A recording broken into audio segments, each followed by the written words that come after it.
우리 몸의 원활한 움직임을 위해 특히 봄철에는 단백질과 무기질, 비타민이 풍부한 음식 섭취가 필요하다.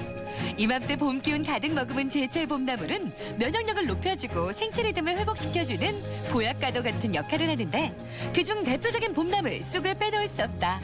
비타민이 풍부해 피로 회복에도 좋고 소화기관을 튼튼하게 해주는 쑥. 오늘 건강밥상에서는 약이 되는 봄나물 쑥과 함께한다. 한의학에서 쑥은 애엽이라고 불리는 한약재로 오랫동안 식용과 약용으로 쓰이고 있는 식약재입니다. 동의보감에 따르면 쑥은 따뜻한 성질을 가지고 있으며 위장과 간장, 신장의 기능을 강화해 복통 치료에 좋다고 합니다. 쑥에는 미네랄과 칼슘, 비타민 A, 비타민 C가 풍부하게 함유되어 있어 간 기능을 돕고 해독 작용이 뛰어나며 중금속, 미세먼지 등과 같은 유해물질 제거에 도움을 줍니다. 쑥은 비볐을 때 강한 향이 나며 연한 녹색이 띠는 게 좋은데 잎 뒤쪽에 하얀 솜털이 많을수록 좋은 쑥이다. 쑥 하면 당군 신화에 나올 정도로 아주 몸에 좋은 식품인데요. 쑥이 특히 여성에게도 좋습니다. 혈액순환을 잘 시켜줘서 생리통에도 좋은데요. 이 좋은 쑥을 이용하여 오늘 쑥 완자탕을 만들어 보겠습니다. 같이 만들어 보시죠. 독특한 향을 내는 시네올 성분이 풍부해 쑥은 여성에게 특히 좋다고 알려져 있는데 시네올은 항균 진통 효과가 뛰어나고 자궁 내 노폐물 배출을 도와 생리통을 완화시켜준다. 쑥 완자탕 만들기 첫 번째, 먼저 쑥을 손질하는데 밑동은 뜯어내고 연한 줄기와 잎을 남겨두자. 손질한 쑥은 끓는 물에 소금을 넣고 데쳐주는데 물에 살짝 넣었다 색이 짙어지면 바로 꺼내서 식혀준다. 데친 쑥은 체에 받쳐 물기를 꼭 짜주는 것도 잊지 말자. 쑥을 데치실 때는요, 너무 시든 거하고 줄기 부분을 한번 잘라내시고 끓는 물에 소금을 약간 넣고 데치시면 되는데요. 쑥을 데쳐서 이렇게 한 주먹거리로 만들어 놓으시면 1년 내내 냉동실에 두고 드시면 됩니다. 데쳐서 물기까지 빼준 쑥은 잘게 썰어주고 완자와 함께 들어갈 새우도 작게 다져준다. 이제 완자를 빚을 차례. 다진 쑥과 새우를 함께 볼에 넣고 소금과 후추로 간을 한 후 찹쌀가루를 섞어 반죽을 한다. 재료가 골고루 잘 섞였다면 지름 2cm 정도로 완자를 빚는데 동글동글 둥근 모양으로 빚어주면 된다. 옛날에는 애탕이라 하여 쑥하고 소고기를 다져서 완자를 만들어서 탕을 끓였습니다. 오늘은 새우와 쑥 또 찹쌀가루로 완자를 만들었는데요. 쑥과 새우는 곱게 다지시고요. 찹쌀가루를 넣고 잘 주물르셔야지 예쁜 완자가 됩니다. 이번엔 탕에 맛을 더할 육수를 준비하자. 냄비에 물을 붓고 멸치와 다시마를 넣어 푹 끓인 다음 건더기는 따로 건져낸다. 탕에 들어갈 팽이버섯은 찢어주고 홍고추도 길게 채를 썰어 준비한다. 육수에 국간장을 넣어도 녹말가루를 묻힌 완자도 함께 넣고 끓여주는데 완자가 떠오르면 데친 쑥과 팽이버섯, 고추도 함께 넣어준다. 오늘 완자탕의 국물은요, 국간장으로 간을 맞추시는데요. 국간장으로 처음부터 끝까지 간을 맞추시면 색깔이 검어집니다. 1테이블스푼 정도 넣으시고 간을 한번 보신 후에 혹시 싱거우실 때는 소금으로 간을 하셔야 됩니다. 완자와 쑥, 버섯의 뜨끈한 국물까지 한 그릇 풍성하게 담아내면 쑥 완자탕 완성. 쑥을 즐기는 또 하나의 별미 쑥 완자탕.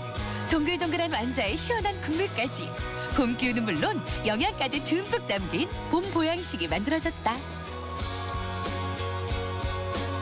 쑥은 예로부터 혈액순환을 좋게 해서 면역을 튼튼하게 해줍니다. 또 소화기관에도 도움을 주고요. 이 좋은 쑥을 이용하여 모두가 좋아할 쑥꿀떡을 만들어 보겠습니다. 같이 만들어 보시죠. 우리에게 친숙한 봄 채소이면서 예로부터 뛰어난 약효를 인정받아 약재로도 쓰인 쑥. 쑥은 나쁜 콜레스테롤을 줄이고 혈압을 조절해 고혈압, 동맥 경화 예방에도 효과적이다. 쑥 꿀떡 만들기 첫 번째 단계는 쑥 데치기. 먼저 소금을 약간 넣고 끓인 물에 깨끗이 손질한 쑥을 넣어 데쳐준다. 쑥이 다 데쳐지면 찬물에 담가 식혀주는 것도 잊지 말자. 찬물에 담가 식힌 쑥은 두 손으로 꼭 짜주는데 쑥에 물기가 없어졌다면 잘게 채를 썰어서 준비한다. 쑥을 데치실 때는요, 끓는 물에 약간 소금을 넣고 데치시는데요. 속으로 한 10셀 정도, 하나, 둘 이렇게 해서 10셀 정도로 살짝 데치시고요. 꼭 찬물에 잘 헹궈 주셔야지 무르지 않습니다. 이제 본격적인 쑥떡을 빚을 차례. 우선 큰 볼에 찹쌀가루와 소금을 조금 넣은 후 데친 쑥과 물을 한다 넣고 반죽을 해주는데 반죽이 끝났다면 동글 납작하게 떡을 빚어주면 된다. 쑥떡을 익힐 때는 팬을 이용하자 팬에 기름을 넉넉하게 두르고 쑥떡을 올린 후 앞뒤로 노릇하게 튀기듯이 구워준다. 쑥꿀떡은 마른 찹쌀가루를 넣고 후라이팬에 기름을 두르고 구웠습니다. 보통 찹쌀로 만든 찰떡은 증기로 찌기도 하는데요. 그러면 좀 귀찮고 만들기가 복잡하거든요. 간단하고 손쉬운 방법이니까 오늘 한번 만들어 보세요. 이번엔 쑥떡에 맛을 더해줄 잣을 준비하자. 잣은 칼을 이용해 곱게 다져주면 된다. 쑥떡을 달콤하게 버무려줄 시럽을 만드는 방법은 간단하다. 냄비에 흑설탕과 물을 부은 뒤 끓여주면 되는데 완성된 시럽은 따로 그릇에 부어 준비해둔다. 오늘 쑥꿀떡에 들어가는 소스는 흑설탕과 물을 끓여서 점도를 확인하신 후에 만드는데요. 보통 꿀에 찍어 드시는 것보다 이 흑설탕 풍미가 나서 훨씬 더 맛있는 꿀떡이 됩니다. 시럽을 담은 그릇에 쑥꿀떡을 올려놓고 잘 다져둔 잣까지 솔솔 뿌려주면 맛있는 쑥꿀떡 완성! 쑥의 은은한 향과 달달한 시럽이 만난 쑥꿀떡. 고소한 잣까지 더해져 이 봄의 그만인 달콤 쫄깃한 디저트가 완성됐다. 쑥은 특히 여성에게 도움이 되는 것으로 알려져 있습니다. 자궁을 따뜻하게 해주는 효능이 있어 냉, 대하, 생리통 등 각종 여성 질환에 효과가 좋습니다. 다만 쑥을 과하게 섭취할 경우 구토, 설사 등 부작용을 유발할 수 있기 때문에 적당한 섭취가 중요하며 몸에 열이 많은 사람들은 과한 섭취를 삼가시는 게 좋습니다. 만물이 소생하고 생동감 넘치는 봄. 겨울을 이겨내고 우리를 찾아온 쑥은 이맘때 가장 부드럽고 향이 좋다. 약용은 물론 식용으로 다양한 효능만큼이나 즐기는 방법도 여러 가지인 쑥. 국물 요리는 물론 영양 만점 간식까지 어떤 식재료와도 최고의 궁합을 자랑한다. 봄의 기운 한가득 느끼고 싶다면 이번 주말 쑥을 이용한 건강 밥상을 만나보자. 건강 플러스 인사드립니다. 안녕하세요. 김경섭입니다. 안녕하세요. 김지원입니다. 이 격렬한 운동으로 땀을 흘리고 나면 우리가 갈증 해소를 위해서 때로는 찬물이나 얼음물을 들이키는 경우가 있잖아요. 네.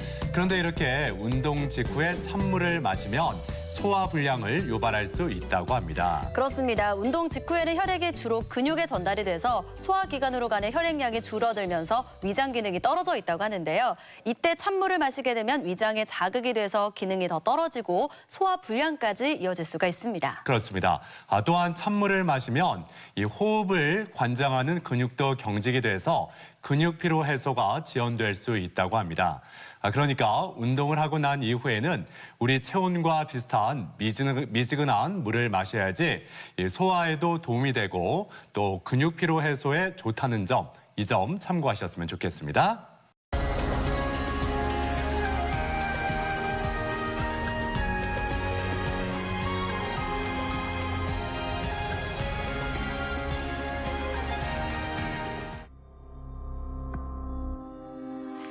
심장에서 출발한 혈액을 우리 몸 구석구석에 공급해주는 통로인 동맥. 이 중 팔과 다리로 가는 동맥을 말초동맥이라고 부른다. 이 말초동맥이 좁아지거나 막히면서 혈액 공급이 원활하지 않은 질환을 말초동맥 질환이라고 하는데 국내 60세 이상 인구의 18%가 말초동맥 질환을 앓고 있다. 말초동맥 질환은 혈관 내막에 콜레스테롤이 침착되면서 이로 인해 혈관이 딱딱해지는 동맥 경화증에 의해서 발생하는 질환입니다. 이렇게 동맥 경화증이 생기면은 혈관이 막히게 되고 또 이로 인해서 이제 조직이 괴사가 일어날 수 있고 심한 경우에는 이 괴사로 인해 폐혈증이 발생해서 사망할 수도 있습니다. 말초동맥 질환은 심근경색이나 뇌졸중의 위험을 높일 뿐 아니라 그 자체로도 심각한 질환이다. 치료를 하지 않고 방치할 경우 팔다리가 마비되고 괴사될 수 있으며 환자의 절반 정도가 5년 안에 사망에 이르는 무서운 질환인데 오늘 TV 주치에서는 방치해서는 안 될 위험한 질환, 말초동맥 질환에 대해 알아본다. 이 다리가 저리거나 통증이 있을 때 걷는 것조차 힘들다는 분들 많이 계시죠. 이럴 때 보통 관절이나 근육에 이상이 생겨서 그렇다 이렇게 생각하기가 쉬운데 네. 이 사지혈관을 지나는 동맥이 막혔을 경우에도 이런 증상이 동반될 수 있다고 합니다. 그렇습니다. 팔다리에 혈액을 공급하는 말초동맥이 막혀서 발생하는 말초동맥 질환의 경우에는요. 걸을 때마다 다리가 저리고요. 통증을 느끼게 됩니다. 그런데 질환 자체에 대한 인식이 낮다 보니까 이런 증상이 나타난다고 해서 병원을 찾는 분들이 많지는 않다고요. 그래요. 이 연령이 높을수록 또 만성 질환이 있을수록 유병률은 높아진다고 하는데 오늘 이 시간에는 말초 동맥 질환에 대해서 자세히 살펴보겠습니다. 오늘 도움 말씀을 위해서 가톨릭대학교 대전 성모병원 혈관 이식외과 김영화 교수 나오셨습니다. 안녕하세요. 안녕하세요. 안녕하세요. 자, 오늘 주제가 말초 동맥 질환인데 좀 이렇게 생소하다 하는 분들 계실 것 같습니다. 먼저 말초 동맥 질환이 어떤 질환인지부터 짚어주시죠. 네. 우리 몸 전체에 퍼져 있는 혈관들 중에 이제 말초에 있는 혈관, 특히 이제 동맥에서 발생하는 질환을 말합니다. 신체 여러 중요 장기에 이제 동맥의 이제 협착 또는 이제 폐쇄로 인해서 증상이 발생하는 것을 뜻하며 그 뇌혈관이나 심장에 있는 관상동맥 등 그 중요 장기의 발생 시 치명적인 결과를 초래하게 됩니다. 그 외에 이제 팔 다리에 있는 동맥에서도 그 말초혈관 질환이 발생하게 되는데 거의 90%에서는 하지 동맥에서 주로 발생한다고 알려져 있습니다. 이 말초동맥 질환에 대한 인식은 낮지만 우리나라뿐 아니라 전 세계적으로도 발병률은 꽤 높다고 들었습니다. 어느 정도 될까요? 네, 그 전 세계적으로 수백만 명이 이제 말초혈관 질환을 이제 앓고 있는데요. 매우 일반적인 질환입니다. 그 미국에서만 약 한 850만 명 정도의 그 말초혈관 질환 환자가 있는 것으로 추정되고 있습니다. 하지만 일반적인 인식 수준이 매우 낮아서 그 이로 인해서 그 진단 및 치료를 받지 못해서 많은 환자들이 고통을 받고 있는 것이 현실입니다. 그 치료 시기가 늦어져 가지고 사지를 절단한다거나 질환이 심하게 진행되어 사망하는 경우도 발생하고 있습니다. 네, 이 말초 동맥 질환 인식이 부족해서 치료 시기를 놓치는 경우가 많다고 말씀하셨는데 그렇다면 우리나라의 유병률은 어느 정도가 될까요? 네, 그 국내의 경우 60세 이상에서 약 한 18% 정도의 유병률이 있는 것으로 보고되고 있습니다. 환자의 경우 이제 10년 내에 사망률이 약 40% 정도 된다고 보시면 되고요. 질환을 가지고 있으면서 진단되지 않는 경우도 25% 정도밖에 되지 않기 때문에 그 일반적인 건강검진에서는 보통 이제 직접적인 혈관 검사는 포함되어 있지 않습니다. 그래서 고위험군의 경우에는 1에서 2년마다 정기적인 검진을 받는 것이 매우 중요합니다. 그렇다면 이런 말초동맥 질환을 일으키는 원인이라고 하면 어디에서 찾을 수가 있을까요? 네, 그 동맥 내부에 그 플라크라고 하는 지방석 물질이 이제 침착돼서 발생하게 되는데요. 이제 흔히 얘기하는 동맥 경화증이라고 해서 이것이 이제 석회화되면서 혈관이 딱딱해지는 증상을 말합니다. 이렇게 딱딱해지고 좁아지면은 동맥 내 협착 또는 폐쇄가 진행되고 피가 잘 흐르지 않게 되어 그 산소의 체내 공급을 제한하게 됩니다. 결국 그 동맥이 막히게 되면 장기에 따라 다양한 문제를 일으킬 수 있는데 동맥경화에 의해 좁아진 혈관에 혈전이 발생해서 동맥이 막힐 수도 있습니다.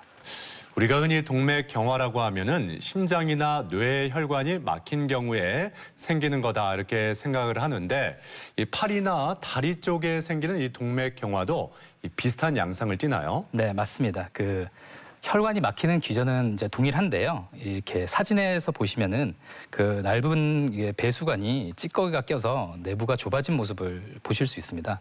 이 혈관도 똑같습니다.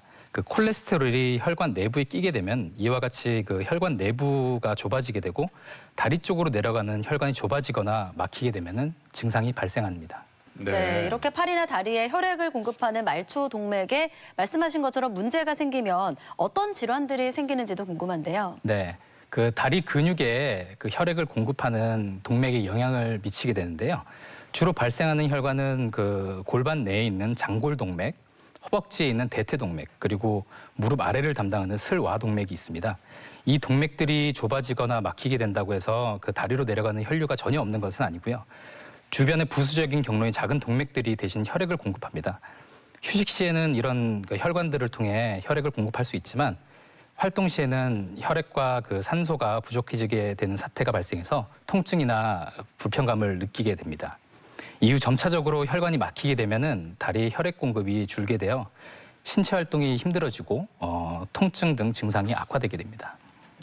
그 말초 동맥 질환 중에서 하지 동맥 질환이 90% 이상을 차지한다 이렇게 말씀을 하셨는데 네. 그렇다면 구체적으로 어떤 증상들이 나타나는지 네. 말씀해 주시죠. 그 하지 동맥 질환의 증상으로는 주로 이제 하지의 통증, 그리고 피로감, 그리고 엉덩이의 통증, 그 휴식 시에도 발생하는 발 또는 발가락의 화끈거림이나 저린 증상이 있을 수 있고요. 다리 피부에 있는 상처가 잘 생긴다든지 피부가 창백해지거나 푸르게 변하고 이게 피부가 차갑게 느껴지는 증상도 있을 수 있습니다. 그리고 남성에게서는 이제 발기부전도 있을 수 있습니다. 네, 이렇게 말씀해주신 증상들이 나타나는데도 불구하고 하지 동맥 질환을 치료하지 않고 방치하게 되면 어떤 문제가 생길까요? 네, 이 질환을 치료하지 않는다면 결국에는 이제 동맥을 통해서 이제 혈류가 아주 줄어들게 되고 이제 발가락이나 다리에 괴사가 진행되게 됩니다. 이로 인해서 절단을 해야 되는 일도 종종 발생하게 됩니다. 하지의 지속적인 상처로 인해 피부 궤양이 발생하는 것을 시작으로 해서 하지 괴사가 지속되면 이로 인해서 이제 폐혈증이 발생하게 되고 또 심한 경우에는 사망에도 이를 수 있습니다. 그러니까 하지 동맥 질환을 방치할 경우에 생명의 위협까지 우리가 느낄 수가 있다 이런 말씀인데 네. 자 그렇다면 이 하지 동맥 질환을 일으키는 위험 인자는 어떤 것들이 있는지 우리가 네. 알아두면 더 도움이 될 것 같거든요. 네. 보통 동맥 질환은 이제 나이가 들면서 발생하는 것이 특징입니다. 50세 이상에서부터 보통 시작이 되고요. 흡연이라든지 고혈압, 당뇨 이런 질환을 갖고 계신 분이 호발하는 것으로 나타나고 있습니다. 또한 심장 및 다른 혈관 질환의 가족력, 그리고 혈중 콜레스테롤 수치가 높고 운동 부족, 비만, 스트레스 등을 위험 요소로 꼽고 있습니다. 자 이렇게 오늘 말초 동맥 질환에 대해서 알아보고 있는데 그럼 여기서 병원을 직접 찾아가서 환자들의 이야기를 들어보고 진단법과 치료법에 대해서 살펴보겠습니다. 화면으로 만나보시죠. 말초 동맥 질환의 95% 이상은 다리에 발생하며 이를 하지 동맥 질환이라고도 부른다. 걸을 때마다 다리 저림과 통증을 느끼는 것이 주요 증상이며 질환이 더 진행하게 되면 가만히 있어도 다리가 저리고 아픈 증상이 동반된다. 또 다리의 상처가 잘 낫지 않거나 궤양이 발생할 수도 있다. 어디가 불편하셔가지고 오셨나요? 사실 제가 당뇨가 있는데요. 네. 다리에 상처가 나면 잘 아물지가 않더라고요. 다리 통증이 생긴 지는 얼마나 되셨나요? 한 4, 5년 된 것 같아요. 네. 혹시 다리 통증 때문에 다른 과 진료를 보신 적은 있으신가요? 다리가 아파서 정형외과도 가고 그리고 신경외과도 갔는데 그쪽에는 전혀 이상이 없다고 얘기를 하더라고요. 말초 동맥 질환은 초기 증상이 거의 없는 것이 특징이다. 50% 이상 질환이 진행되고 나서야 증상이 나타나고 질환 자체에 대한 인식이 낮아 증상을 경험하는 사람들 중에는 병명이나 원인조차 모르는 경우도 많다. 이 환자분은 당뇨병이 있으시기 때문에 당뇨에 의한 당뇨족이 의심되는 상황입니다. 하지만 당뇨족과 더불어 증상을 들어봤을 때 혈관 질환도 배제할 수 없습니다. 당뇨가 있으신 분들 같은 경우에는 혈관 질환이 동반되어 있는 경우가 많기 때문에 혈관 질환도 파악하는 것이 무엇보다 중요하다고 봅니다. 말초 동맥 질환의 경우 65세 이상의 고령자나 당뇨병, 고혈압을 가진 이들이 고위험군으로 분류된다. 진단은 팔에서 측정한 혈압과 발목에서 측정한 혈압의 차이를 비교하는 발목 상환지수 검사로 판별이 가능하며 초음파 검사를 통해 혈관 협착이나 폐쇄 여부를 확인할 수 있다. 또한 컴퓨터 단층 촬영을 통해 말초 동맥 협착 부위를 정밀하게 찾아낼 수 있다. 어디가 불편하셔서 오셨어요? 오른쪽 다리가요. 이렇게 시푸르동동하고 차갑고 그래서 왔습니다.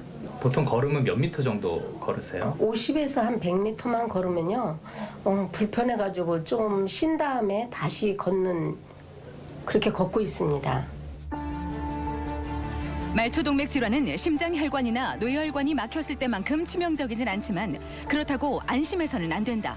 말초 동맥이 막혔다는 것은 심장 혈관과 뇌혈관도 막히고 있다는 신호이기 때문이다. 이 환자는 다리가 창백하고 그리고 이제 보행에 문제가 있는 상태로 하지 쪽 그 동맥에 질환이 의심되는 상황입니다. 그래서 동맥의 그 증상이 있는 부위를 판단하기 위해서는 검사를 진행하고 이후에 치료를 진행해야 될 것으로 보입니다. 상태가 심하지 않다면 말초동맥 질환은 생활습관 개선만으로 충분히 관리할 수 있다. 하지만 증상이 심할 경우 혈관 확장제 등을 복용하는 약물요법을 실시하고 중증인 경우에는 스텐트 시술이나 풍선 확장술을 진행하게 된다. 질환이 더욱 악화되면 인조혈관이나 자가혈관을 이용한 우회수를 이용하기도 한다. 일단 증상이 나타난 경우에는 이미 어느 정도 그 혈관 질환이 진행돼 있는 상태입니다. 그래서 혈전이라든지 이런 것들로 인해서 혈관이 폐쇄되기 전에 빨리 진단을 받고 치료를 받는 게 무엇보다도 중요하다고 봅니다. 하나의 혈관으로 연결되어 있는 우리의 몸. 그렇기에 팔다리로 향하는 말초동맥이 막히면 심장과 심장을 둘러싼 관상동맥에도 부담을 주게 된다. 이로 인해 심혈관 질환의 위험이 높아지며 자칫 우리의 생명까지 위협할 수 있는데 말초동맥 질환의 예방, 건강한 생활 습관과 꾸준한 운동만이 해법이다. 이 병원을 찾아가서 환자들의 이야기를 들어보고 말초 동맥 질환의 진단법과 치료법도 살펴봤습니다. 네, 계속해서 하지 동맥 질환의 진단 방법에 대해서 알아보겠습니다. 하지 동맥 질환을 진단할 수 있는 방법 여러 가지가 있을 텐데요. 네. 어떤 것들이 있습니까? 네, 우선 뭐 진단 방법이 여러 가지가 있습니다. 그 발목 상환 지수라고 그래서 팔과 다리의 혈압을 측정해서 그 차이를 알아보는 방법이 있고요. 그다음에 혈류나 그 혈관 협착 상태나 폐쇄 여부를 알 수 있는 초음파 검사, 그 컴퓨터 단층 촬영이라고 해서 이제 흔히 얘기하는 CT라고 얘기하는 방법이 있고, 그다음에 혈관 조영술, 그 MRI, 그리고 그 러닝머신을 뛰어서 운동에 의해서 이제 통증이 유발되는지를 알아보는 운동 부하 검사가 있습니다. 그 하지 동맥 질환 진단법 여러 가지가 있는데 먼저 발목 상환지수 검사법, 좀 생소한 검사법이기도 한데 네. 어떤 검사법인지 더 구체적으로 말씀해 주시죠. 네, 발목이랑 상체 쪽에 그 혈압을 재는 방법인데요. 환자의 양팔과 발목에 우리가 혈압을 재는 기구를 이제 설치를 해서 혈압을 재게 됩니다. 그 일반적인 경우에는 팔과 다리의 혈압은 서로 이제 비슷한데 이제 다리 쪽의 혈압이 현저히 낮다거나 그럴 경우에는 하지 쪽에 말초동맥 질환을 진단할 수 있습니다. 그리고 병원에 오시기 전에 간단하게 할 수 있는 검사 방법으로는 만약에 집에 그 혈압을 잴 수 있는 기계가 있다면은 팔의 혈압을 한번 재보시고 그다음에 발목에도 재보셔서 만약에 이 두 개의 차이가 현저하게 난다면은 꼭 병원을 방문하셔갖고 진단을 받으시는 게 중요합니다. 그 현저한 차이가 난다면 검사를 받아봐야 된다 말씀하셨는데 네. 어느 정도 차이가 나면은 좀 의심해 볼 필요가 있을까요? 보통 그 팔 쪽에 있는 혈압을 우리 보통 혈압을 120이라고 친다면 수축기 혈압을 120이라고 친다면은 뭐 예. 다리 쪽도 역시 120 정도가 나와야 정상이겠죠. 근데 하지만 예를 들어서 80이라든지 뭐 70이라든지 우리가 그것을 이제 그 상체에 있는 혈압을 분자로 놓고 발목에 있는 혈압을 분모로 놨을 때 네. 이제 0.8 이하로 떨어졌을 때, 0.85나 0.8 이하로 떨어졌을 때는 말초동맥 질환이 하지에 있다고 판단할 수 있겠습니다. 그렇군요. 네. 예. 자, 이렇게 발목 상환지수 검사법에 대해서 알려주셨고요. 그뿐만 아니라 우리가 CT라고 불리는 컴퓨터 단층 촬영, 그리고 혈관 조영술을 통해서 좀 더 자세하게 알아볼 수 있다고요. 네, 그렇습니다. 그 쉽게 그 요즘 병원 가면은 흔히들 이제 CT 검사를 많이 하시잖아요. 네. 이 혈관 검사도 CT 촬영을 통해서 진단할 수 있습니다. 혈관 내에 이제 조영제를 투여해서 혈관의 모습을 이제 한눈에 파악할 수 있는 아주 좋은 검사입니다. 이 사진은 이제 동맥경화가 다리 쪽에 많이 진행돼 있는 환자의 CT 사진입니다. 보시는 것처럼 이렇게 하얗게 보이는 것들은 이미 석회화가 진행돼서 딱딱하게 돼 있는 혈관의 모습이고 이 환자분 같은 경우에는 위에서부터 아래까지 많은 혈관들이 이미 석회화가 진행돼 있는 것을 볼 수 있습니다. 이 혈관 조영술은 혈관에다가 똑같이 이제 조영제를 투여하지만은 이제 엑스레이 사진을 통해서 실시간으로 보는 방법입니다. 이 환자 같은 경우에는 이제 무릎에 있는 혈관이 좁아져 있는 모습을 볼 수 있고요. 보통 혈관 조영술만을 따로 하는 경우도 있지만은 이 혈관 조영술을 시행하면서 같이 치료도 하는 경우가 많습니다. 자, 이렇게 검사를 통해서 하지 동맥 질환이 딱 나왔다. 이럴 때는 이제 치료를 시작해야 되는데 네. 어떤 치료법들이 있는지 말씀해 주시죠. 네, 이제 혈관 그 질환이 있다고 이제 진단이 됐을 때 치료하는 방법은 이제 크게 세 가지로 볼 수 있습니다. 첫 번째는 이제 생활 방식 교정 및 이제 약물 치료법이고요. 그 다음에는 수술, 그리고 중재적 시술이 있습니다. 하지만 이제 적극적인 치료가 필요하다고 판단되면은 수술이나 중재적 시술이 필히 시행되어야 합니다. 네. 그렇다면 치료 방법도 하나하나 좀 살펴보도록 하겠습니다. 가장 먼저 언급해 주셨던 치료법이 생활 방식을 통한 교정 치료 그리고 약물 치료법이었는데요. 자세하게 설명을 해주실까요? 네, 우선 질환이 발생하기 전에 예방을 하는 것이 가장 중요하겠죠. 만약에 흡연을 하고 계시다면 금연을 하시고 당뇨병이 있으시다면 당연히 이제 당뇨병 치료를 잘 하셔야 됩니다. 그리고 또한 건강한 식습관하고 이제 운동도 이제 필수겠죠. 그 동맥경화증은 대부분 이제 콜레스테롤에 의해서 이제 발생을 합니다. 그 생활 습관을 교정하면은 콜레스테롤 수치도 낮출 수가 있고 만약에 높다고 한다면은 약물을 통해서 이제 꼭 교정을 해야 합니다. 또한 이제 혈관 내에 혈전이 발생하는 것을 예방하고 혈전이 이제 발생한 적이 있다고 한다면은 항응고제나 항혈전제를 복용해서 치료에 도움을 줄 수도 있습니다. 자, 이렇게 교정 치료나 약물 치료를 통해 차도가 없을 때에는 수술적인 방법을 택해야 된다. 앞서 잠깐 말씀을 하셨는데, 자, 그렇다면 하지동맥 질환의 수술법에는 어떤 것들이 있는지 말씀해 주시죠. 네, 아까 전에 말씀드렸던 치료 방법 두 가지 중에 이제 수술적인 방법을 말씀드리겠습니다. 이제 크게 동맥 내막 절제술과 동맥 우회술이 있습니다. 이제 앞으로 찬찬히 이 수술법에 대해서 좀 설명을 드리겠습니다. 네, 그렇다면 하나하나 또 봐야겠죠. 첫 번째로 언급해 주신 수술법이 동맥 내막 절제술입니다. 이 부분부터 보실까요? 네, 일단 동맥 내막 절제술은 아까 말씀드렸던 것처럼 동맥 내막에 이제 플라크라고 하는 이제 것이 이제 발생하게 돼서 이것을 제거하는 치료법이라고 보실 수 있습니다.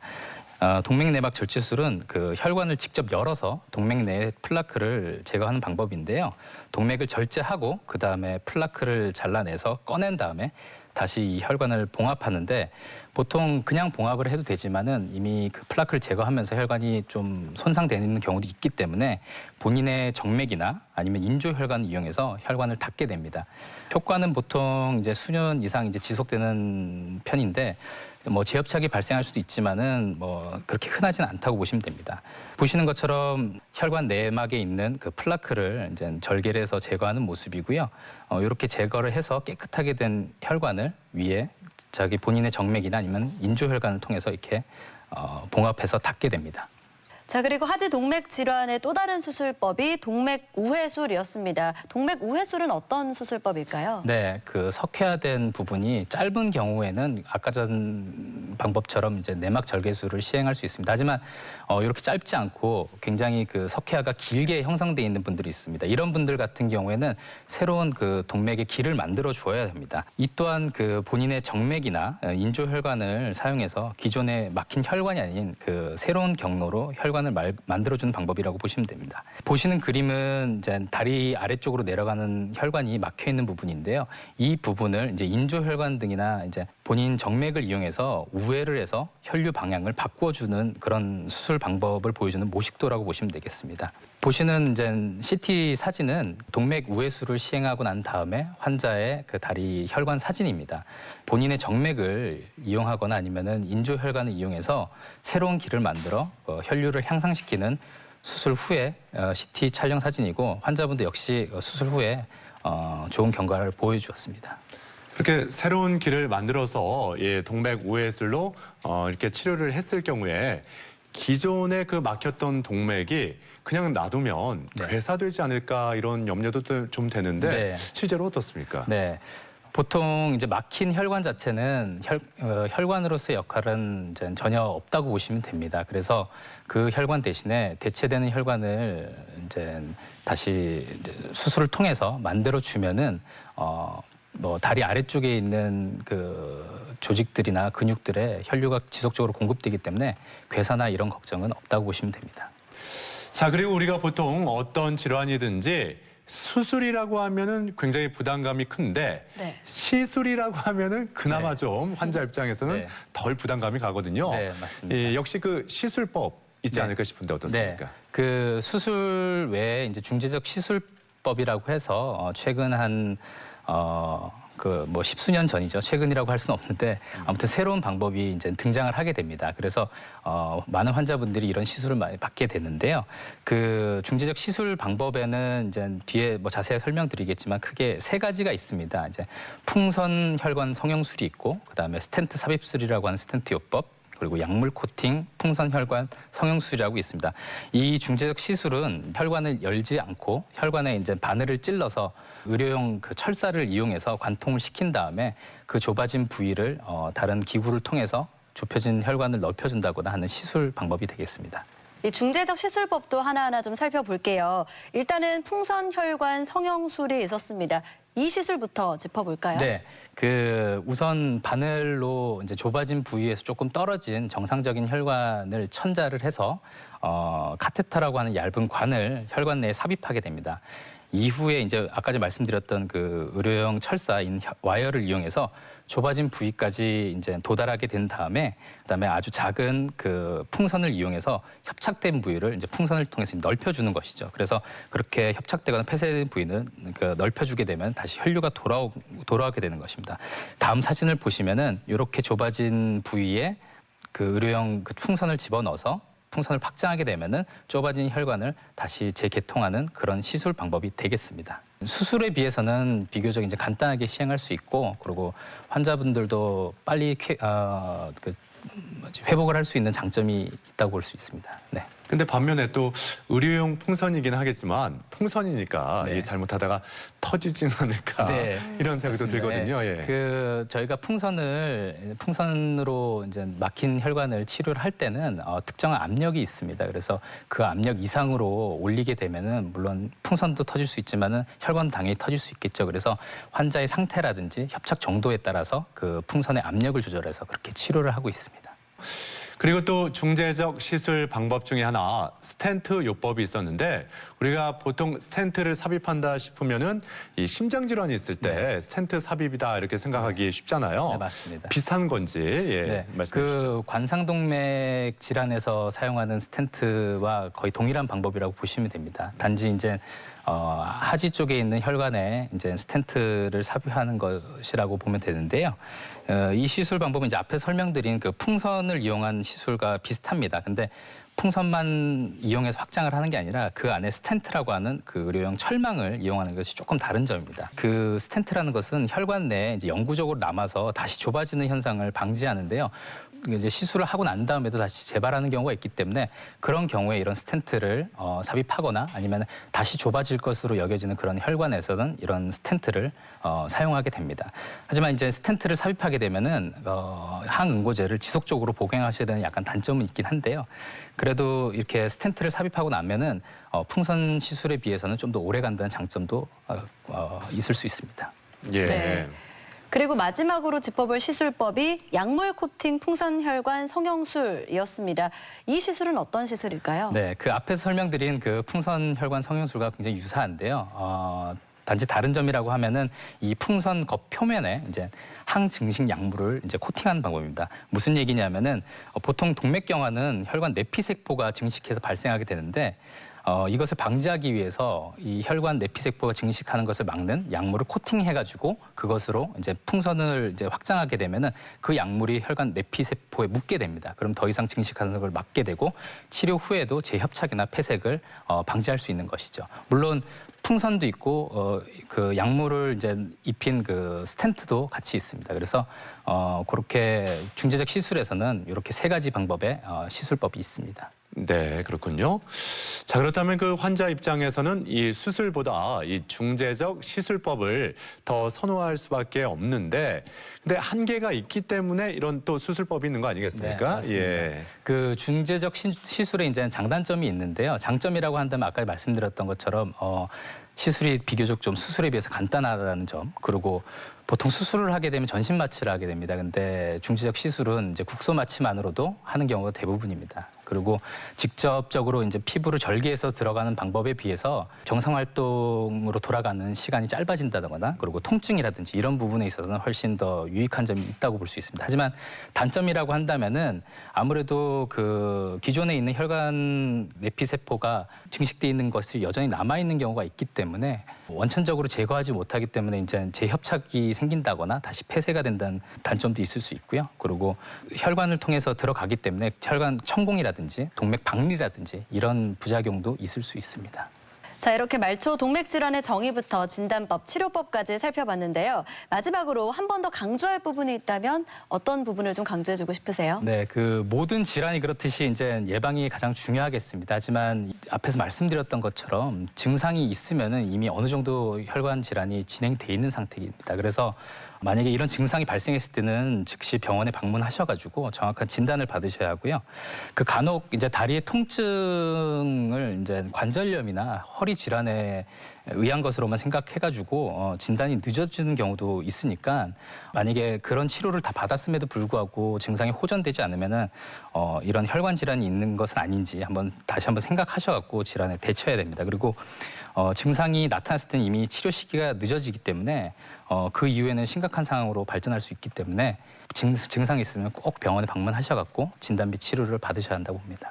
네. 자, 건강플러스 오늘은 말초 동맥 질환에 대해서 얘기 나누고 있는데요. 이번에는 이와 관련된 오해와 진실을 OX로 한번 풀어보겠습니다. 네.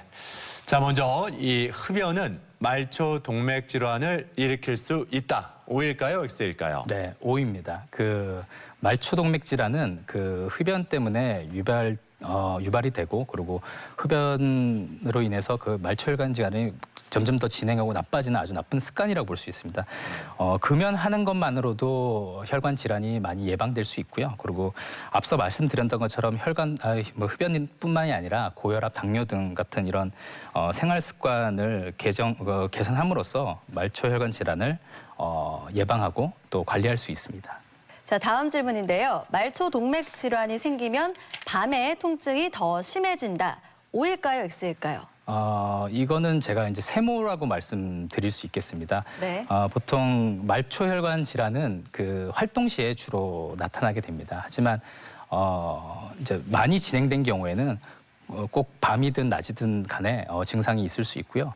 그리고 보통 이제 밤에 증상을 더 호소하시는 분들은 밤에는 이제 사람이 수면 시에는 이제 다른 자극이 없기 때문에 통증을 좀 더 느끼는 경향이 있습니다. 그렇기 때문에 그런 증상이 있다고 한다면은 꼭 동맥 질환이 아니더라도 다른 질환이 있을 수 있습니다. 예를 들어서 뭐 동맥 질환과 좀 다른 얘기지만은 하지정맥류가 있는 경우에는 밤에 자다가 쥐가 더 잘 난다거나 이런 증상이 있을 수 있기 때문에 그런 질환과 감별하기 위해서는 혹시 이제 다리 쪽에 하지 쪽에 증상이 있다면은 꼭 병원을 방문하셔서 진단하시기 바랍니다. 네. 그 하지정맥류 말씀하신 김에 이 하지 동맥 질환하고 하지 정맥류하고는 다른 질환이지 않습니까? 네, 맞습니다. 예. 그렇다면 치료법도 전혀 달라지는지 네, 이런 점도 맞습니다. 궁금하네요. 동맥 질환은 하지 동맥 질환은 좁아져서 생기는 질환입니다. 그래서 좁아진 혈관을 넓혀줌으로써 증상 완화에 도움이 되는데 하지 정맥류 같은 경우에는 정맥에서 이제 일어난 질환인데 피가 밑에서 발끝에서 다리 위쪽으로 올라와야 되는데 올라오지 못하고 정체돼서 생기는 질환이 이제 하지 정맥류라고 할 수 있습니다. 그런 경우에는 하지 정맥을 이제 발거술이라고 해서 없애던가 아니면은 레이저나 이제 고주파 같은 치료법을 통해서 하지 정맥을 치료할 수 있습니다. 그렇군요. 네. 예. 네. 자, 그리고 다음 질문입니다. 예, 말초 동맥 질환이 있는데 치료하지 않고 그대로 놔둔다면 상처가 나도 잘 낫지가 않는다. O일까요? X일까요? 네, O입니다. 그 말초 동맥 질환의 주 특징이 이제 통증도 있지만은 피가 잘 가지 않기 때문에 상처가 나도 잘 낫지 않는 것이 가장 큰 특징 중에 하나라고 볼 수 있습니다. 보통 당뇨에 의해서도 상처가 잘 낫지는 않는데요. 그 당뇨에 의해서 그 상처 치유되는 그 기전이랑 그리고 말초 동맥 질환에 의한 그 상처 치유 기전이 조금 다릅니다. 그래서 혈액이 잘 공급되지 않기 때문에 치료가 이제 늦어지는 거기 때문에 그 혈관 질환을 치료를 하면은 그 치료가 훨씬 더 빨라진다고 볼 수 있습니다. 그래서 혈관 문제 때문에 발생하는 상처는 꼭 상처 치료와 더불어 혈관 질환도 같이 치료를 해야 됩니다. 자, 그리고 말초 동맥 질환의 초기일 때는 아스피린 복용이 도움이 된다. 이런 얘기가 있는데요. 네. O일까요, X일까요? 네, 요거는 이제 O라고 말씀드릴 수 있겠습니다. 그 아스피린은 이제 흔히 항응고제로 활용을 하고 있습니다. 이제 혈전을 생기는 것을 방지해 준다는 얘기죠. 그렇기 때문에 혈전에 의한 질환은 예방을 할 수 있는데 이미 동맥경화가 어느 정도 진행된 경우에는 그 아스피린을 통해서 다시 뭐 정상적으로 되돌릴 수는 없습니다. 그렇기 때문에 아스피린만 믿고 치료를 미뤄서는 절대 안 되기 때문에 꼭 그 적극적인 치료를 받으셔야 합니다. 자, 그리고 그 말초 혈관 질환이 나타난 경우에는 특별히 뭐 뇌 질환이나 심장 질환 검사를 더 받을 필요가 없다. 네. O일까요, X일까요? 네, 이거는 X입니다. 말초 혈관 질환이 있으신 분들은 반드시 다른 혈관에 이상이 있는지 없는지 꼭 진단을 받아보셔야 합니다. 동맥경화는 어느 특정한 혈관에만 발생하는 질환이 아닙니다. 그래서 우리 혈관 어느 곳에나 생길 수 있기 때문에 이미 그 질환이 있는 분들이라면은 뇌혈관이나 관성동맥 질환도 나타날 확률이 현저히 높습니다. 그래서 질환이 있으시면은 검사를 필히 받아서 예방을 하셔야 됩니다. 자, 오늘의 주제는 말초 동맥 질환입니다. 계속해서 시청자 여러분들의 궁금증도 하나씩 풀어드릴게요. 최근 들어 손발이 차고 저리면서 혈액순환이 잘 안 되는 것 같은데 혈관 질환을 의심해봐야 할까요? 네, 이렇게 손발이 차고 저릴 때 말초 동맥 질환을 의심해 봐야 되는 건지 네. 어떻습니까? 그 손발이 모두 차고 저릴 때 보통 생각하시는 게 이제 혈액순환 장애를 많이 생각을 하십니다. 네. 그래서 뭐 그렇게 여기시는 분들이 많아서 저희 외래도 많이 오시는데요. 물론 이제 말초혈관 질환도 양측성, 뭐 대칭성, 그러니까 양발, 양손이 다 이제 증상이 있는 분들도 있죠. 하지만은 말초혈관 질환은 많은 경우 편측성으로 옵니다. 그러니까 한쪽 팔이라든지 한쪽 다리라든지 이런 쪽으로 오기 때문에 이런 경우 손발이 동시에 다 손발이 차고 저리다고 해서 그 말초혈관 질환 가능성은 조금 떨어져 보입니다. 하지만은 이제 나이가 들어가면서 만약 이런 증상들이 점점 심해진다고 한다면은 진단을 받아볼 필요는 있겠죠. 가족 중에 뇌경색하고 심근경색을 앓은 분이 계신데 그러면 저도 위험한가요? 네, 가족 중에 뇌경색과 심근경색이 있다면 위험 인자가 될 수 있는지 궁금하다고 하셨네요. 네, 그 직계 가족 중에 혈관 질환이 있으신 분이 있다면은 고위험군에 속하게 됩니다. 그래서 특히 또 그 질환에 의해서 사망하신 분이 있다면은 본인도 조심을 하셔야 되고요. 조금이라도 의심된다면은 적극적으로 진료를 받아보셔야 됩니다. 당뇨병이 있는데 다리 저림이 있어 약물을 복용 중입니다. 그런데 차도가 없는 것 같은데 왜 그럴까요?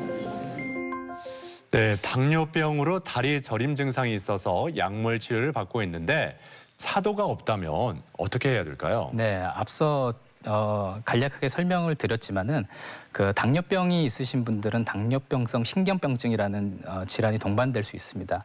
즉 이제 손발이 시리거나 저린 증상이 나타나는 건데요. 이 질환들에 의해서 본인이 혈관 질환이 있음에도 불구하고 가려져서 진단을 늦게 받는 분들이 꽤 있습니다. 그래서 그리고 또 당뇨가 있으신 분들은 혈관 합병증도 동시에 이제 동반하는 경우가 굉장히 많기 때문에요.